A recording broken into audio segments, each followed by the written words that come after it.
अष्टावक्र गीता अध्याय 16 के पहले श्लोक में ऋषि अष्टावक्र राजा जनक से कहते हैं कि हे प्रिय, कई तरह के शास्त्रों को तू बेशक पढ़ सुन और सुना, परंतु बिना सबके विस्मरण के तुझको शांति प्राप्त नहीं हो पाएगी। आध्यात्मिक शांति की भी एक प्रक्रिया होती है। जिस तरह अगली सीढ़ी पर जाने के लिए पिछली सीढ़ी या स्टेप को त्यागना पड़ता है, इसी तरह संपूर्ण शांति प्राप्त करने के लिए पठन पाठन के ज्ञान को त्याग कर तथ्यात्मक अनुभव प्राप्त करना अत्यंत आवश्यक है। अगले श्लोक में ऋषि अष्टावक्र कहते हैं कि हे पुत्र, अब तू चाहे भोगों को भोग या तू समाधि लगा। अब तू आत्मज्ञान को प्राप्त करके इच्छाओं से शून्य होकर चित्त शांति की अवस्था को प्राप्त करेगा। अब तू सभी तरह की आसक्ति से रहित होकर सुखी हो जाएगा।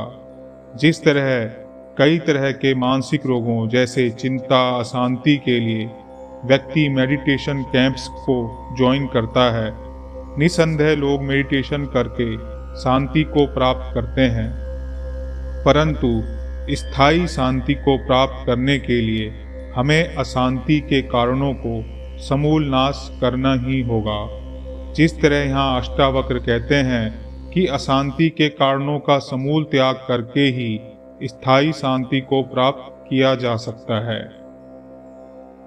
अगले श्लोक में ऋषि अष्टावक्र कहते हैं कि इस शरीर के निर्वाह और इच्छाओं की पूर्ति करने में ही संसार का मनुष्य दुखी होता रहता है,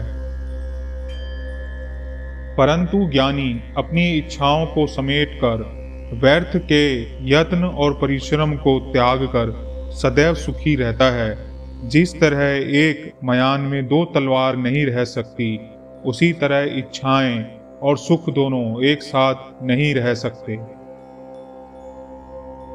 अगले श्लोक में ऋषि अष्टावक्र कहते हैं कि अनासक्ति ही सुख है।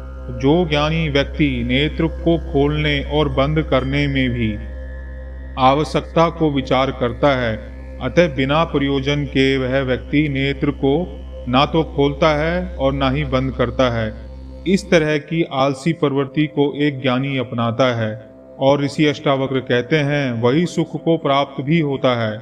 कहने का तात्पर्य है कि व्यर्थ की भाग दौड़ और असीमित इच्छाओं के पीछे भागने वाला व्यक्ति कभी भी सुख को प्राप्त नहीं कर सकता, क्योंकि इच्छाओं की पूर्ति होने या इच्छाओं की पूर्ति ना होने से दोनों ही अवस्थाओं में व्यक्ति अंत में दुख को ही प्राप्त होता है। अतः इच्छाओं का त्याग करना ही सुख का साधन है। अगले श्लोक में ऋषि अष्टावक्र कहते हैं कि यह विचार कि मैंने जीवन में इतना कुछ कर लिया है और इतना कुछ करना अभी बाकी है, इस तरह के विचार से व्यक्ति शून्य होकर धर्म, अर्थ, काम और मोक्ष की भी इच्छाओं को नहीं करता। वही व्यक्ति जीवन मुक्त होता है और सुख को प्राप्त करता है। अगले श्लोक में ऋषि अष्टावक्र कहते हैं जो संसार के सभी क्रियाकलापों और संबंधों को त्याग देता है उसे विरक्त कहा जाता है, और जो संसारिक विषयों की इच्छा रखता है वह रागी कहलाता है।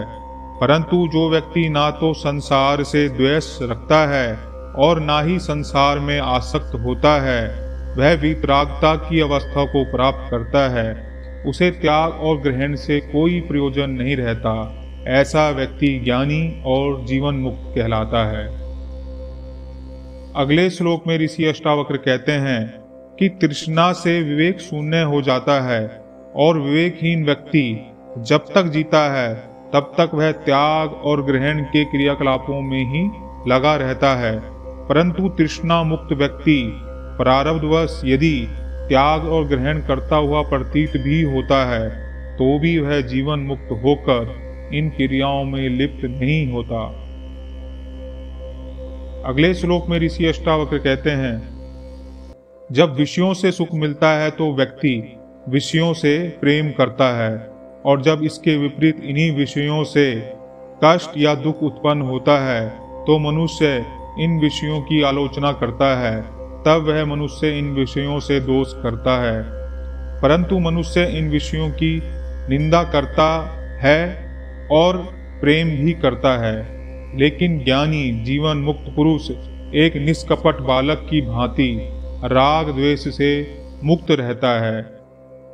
अगले श्लोक में ऋषि अष्टावक्र कहते हैं, यह लोग संसार को जो त्यागना चाहते हैं उसका कारण संसार के दुखों से मुक्त होने की इच्छा ही तो है, परंतु यही लोग जब संसार में और विषयों में सुख प्राप्त करते हैं तो यह संसार से बहुत प्रेम करते हैं। परंतु एक वीतराग पुरुष, एक ज्ञानी पुरुष संसार में रहता हुआ भी सुख दुख से निर्लेप अवस्था में ही विचरण करता है।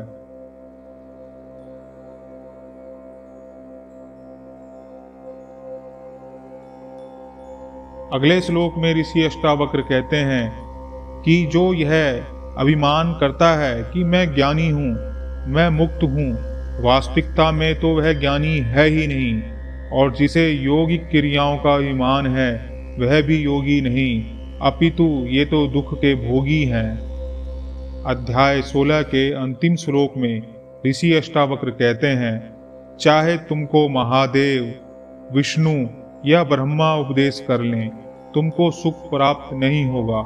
जब तक तुम विषयों का त्याग नहीं करोगे तब तक शांति और आनंद प्राप्त नहीं होगा। यहाँ ऋषि अष्टावक्र ने साफ और स्पष्ट शब्दों में कह दिया कि आप चाहे किसी भी गुरु की शरण में चले जाओ, परंतु आत्मज्ञान के लिए तो मन और बुद्धि पर स्वयं ही कार्य करना होगा।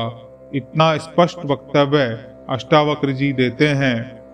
वह कहते हैं, बेशक आपके गुरु ब्रह्मा, विष्णु और शिव तुल्य ही क्यों ना हो, फिर भी इच्छाओं और विषयों से मुक्त हुए बिना आत्मज्ञान को प्राप्त नहीं किया जा सकता और बिना आत्मज्ञान के सुख को प्राप्त नहीं किया जा सकता। यहाँ अष्टावक्र गीता का अध्याय 16 समाप्त हुआ। इस तरह की और रचनाएं सुनते रहने के लिए इस चैनल को जरूर सब्सक्राइब करें और हम इस तरह की रचनाएं लगातार आपके समक्ष प्रस्तुत करते रहेंगे। धन्यवाद।